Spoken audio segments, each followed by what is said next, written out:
안녕하세요. 김사면 변호사입니다. 12번째 함께 배우는 법, 함께법 시간을 가져보도록 하겠습니다. 오늘은 과연 돈을 갚지 못했을 때 사기죄가 성립되는지와 관련된 내용을 가지고 공부를 해보려고 하는데요. 많은 분들이 물어보시죠. 돈을 빌려줬는데 돈을 돌려받지 못하고 있다. 사기죄로 고소를 하고 싶다라는 문의를 많이 주시는데, 과연 돈을 갚지 못한다라는 그 사실만으로 형법상 사기죄가 성립될 수 있는지와 관련된 내용을 가지고 오늘 공부를 해보겠습니다. 그래서 오늘 공부할 내용을 보면 두 가지 사례를 통해서 돈을 갚지 못한다라는 그 내용은 동일하지만 약간 다른 두 가지 사례를 통해서 형사와 민사의 어떤 구제책이라고 해야 되나요? 그 형사와 민사의 어떤 대응책이 달라진다라는 내용을 한번 공부를 해볼 것이고, 형법상 사기죄는 어떻게 규정되어 있고 이를 어떻게 해석해야 되는지, 물론 구체적인 내용은 추후에 공부를 하도록 하겠고요. 오늘은 간단하게 사기죄의 구성 요건과 관련된 내용을 가지고 공부를 해보도록 하겠습니다. 그래서 오늘 이제 두 가지 사례를 한번 살펴보죠. 첫 번째는 갑돌이의 사례인데요.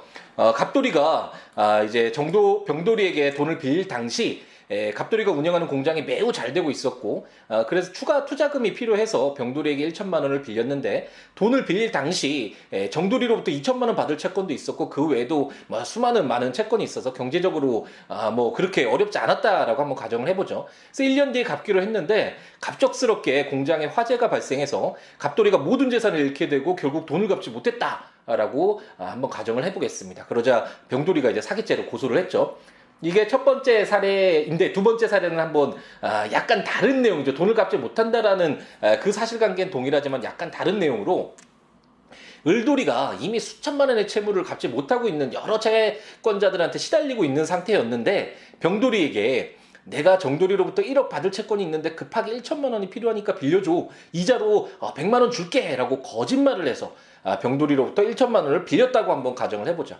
그때 1년 뒤에 갚기로 했는데 예상대로 갚지 못했겠죠. 그래서 을돌이가 돈을 갚지 못했고, 을돌이가 돈을 갚지 않자 병돌이가 사기죄로 고소를 했다라고 한번 가정을 해보겠습니다. 이 두 가지 사례가 돈을 갚지 못했다라는 부분에서는 동일하죠. 근데 을돌이는 사기죄가 성립될 수 있을 것 같다라는 그런 추측이 가능한데, 과연 갑돌이도 사기죄로, 형법상 사기죄로 책임을 물을 수 있을 것인가 라는 게 약간 의문이 들기는 하죠. 그래서 이 두 가지 사례를 통해서 한번 비교를 해보면, 갑돌이, 을돌이 모두 병돌이로부터 1천만 원 빌린 것은 사실이죠. 그리고 이에 대해서 갑돌이, 을돌이 모두 변제할 책임이 있는 것은 동일합니다. 그래서 병돌이가, 우리가 제1강에서 소장 작성법 공부했듯이 민사 소를 제기해서 갑돌이, 을돌이로부터 모두 1천만 원을 지급받는 승소 판결 받는 것에는 특별히 문제가 안 되겠죠. 이것처럼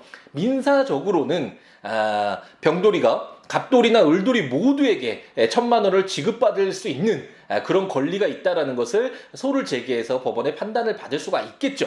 근데 다만 사기죄가 형법상, 형사적으로 사기죄가 되기 위해서는 돈을 갚지 않았다라는 그 결과 외에도 돈을 빌릴 당시가 굉장히 중요하거든요. 그 행위 당시 어떤 범죄가 인정되기 위해서는 그 범행 당시 어떤 그 죄의 구성 요건을 충족하느냐가 굉장히 중요한데, 사기죄가 성립되기 위해서는 그 당시에 돈을 빌릴 당시에 돈을 갚을 능력, 그리고 돈을 갚을 의사가 있었는지가 매우 중요한 판단 기준으로 작용을 하고, 그렇기 때문에 갑돌이의 경우에는 돈을 빌릴 당시에 병돌이에게 그 돈을 변제할 능력과 의사가 있었던 것으로 보여지잖아요. 굉장히 많은, 경제적으로 어렵지 않았고, 그래서 병돌이에게 1천만 원을 투자금으로 받은 다음에 이를 변제할 의사를 가지고 빌렸는데, 1년 뒤에 사정 변경이 생겨서 이를 갚지 못하는 그런 처지에 처하게 된 것이니까, 돈을 빌릴 당시를 어떤 기준으로 봤을 때는 갑돌이에게 어떤 사기의 기망행위나 어떤 그로 인한 부당한 이익을 취했다라는 그런 어떤 요소가 잘 보이지 않죠. 물론 실질적인 사건이라면 여러 가지 다른 사정들도 고려를 해봐야 되겠지만, 간단하게 지금 만든 이 사안에서는 갑돌이의 경우에는 민사적으로 병돌이에게 1천만 원의 변제 책임이 지는 것은 을돌이와 동일한데, 다만 형사적으로 형법상 사기죄가 성립되는지는 좀 의문이 든다. 사기죄가 성립되지 않을 가능성이 더 크다라고 말씀드릴 수 있을 것 같습니다. 이게 민사와 형사의 차이죠. 전 강의에서 민사와 형사의 차이점과 관련된 내용들도 말씀드렸는데, 민사는 개인들 간의 어떤 분쟁을 해결하기 위한 그런 기준이 사법상의 일반법이라고 할 수 있는 민법이잖아요. 이 민법이 누가 권리자고 누가 의무자인지 개인들 간의 어떤 분쟁을 해결하는 기준이고, 그때 보았을 때 어떤 민사적인 기준으로 보았을 땐 갑돌이가 병돌이에게 1,000만 원의 채권자라는 것은 좀 분명하잖아요. 그래서 그런 부분에 있어서 병돌이에게 책임을 묻는 것은 당연히 인정이 되는데, 형법은 이런 개인들 간의 문제가 아니라 국가가 일정한 행위를 하지 못하도록 규정을 하고 있고, 만약 그런 위법 행위가 있을 경우엔 국가가 등장해서 어떤 사회로부터 격리시킨다거나 아니면 벌금형을 선고해서 그 어떤 범죄 행위에 대해서 책임을 묻는 그런 민사와는 약간 다른 형태의 사법 시스템이라고 할 수 있겠죠. 그래서 이런 형법은 그 범죄자를 만드는 것이잖아요. 그렇기 때문에 그 사람의 어떤 행위가 범죄 행위에 해당되는지 여부를 엄격하게 볼 필요가 있겠고, 그렇기 때문에 무조건 돈을 갚지 못했다라는 갑돌이와 을돌이의 똑같은 그런 결과론적으로는 동일하다고 하더라도 그 돈을 빌릴 당시, 그 행위 당시에 갑돌이의 경우에는 어떤 속이는 기망행위나 그로 인한 부당한 이득을 취하는 것이나 이런 내용이 보이지 않기 때문에 형사적으로는 형법상의 사기죄는 성립되지 않을 가능성이 크다라고 보시면 되겠고, 이게 바로 민사와 형사의 차이점이다라고 생각을 하시면 되겠습니다. 그렇기 때문에 돈을 갚지 않는다라는 그런 점만으로 무조건 사기죄가 성립되지는 않을 수 있다라는 것을 염두에 두시고, 그 돈을 빌린 당시, 그 행위 당시에 그 사람이 변제할 의사도 없고 능력도 없음에도 불구하고 돈을 빌렸는지 여부, 그리고 돈을 빌리는 당시에 어떤 기망, 속이는 행위가 있었는지 여부, 이런 여러 가지 요소들을 감안을 해봐야지 형사상 어떤 사기죄가 성립되는지 여부는 판단을 내릴 수 있다라고 생각하시면 되겠습니다.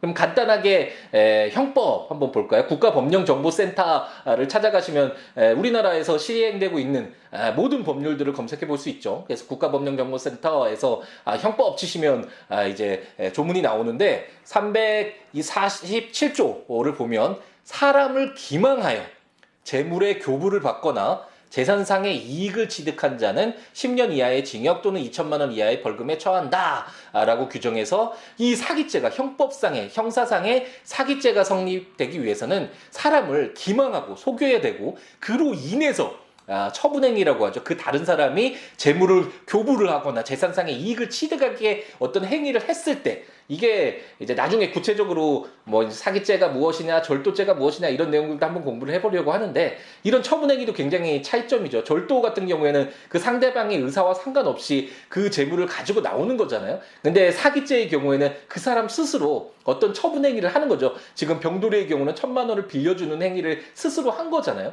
근데 그런 행위를 함에 있어서 을돌이의 어떤 속이는 기망행위가 있었다라는 점에 차이가 있죠. 그래서 사기죄가 인정되기 위해서는 사람을 기망해서 그 사람으로부터 재물을 교부받거나 재산상의 이익을 취해야 되는 어떤 이런 구성 요건을 충족해야지만 형사상 사기죄가 성립되고, 그랬을 때 그런 어떤 범죄 어떤 구성 요건 해당성에 해당되는 그러한 행위가 뭐 위법성이 조각되는지 책임이 조각되는지 이런 여러 가지 요소들을 고려를 한 뒤에 양형상 고려할 점은 없는지와 관련된 내용들을 이제 여러 가지를 감안을 해서 10년 이하의 징역 또는 2천만 원 이하의 벌금에 처한다라는 이런 사기죄의 형법 규정이 이렇게 규정되어 있다라는 것을 확인해 보았습니다.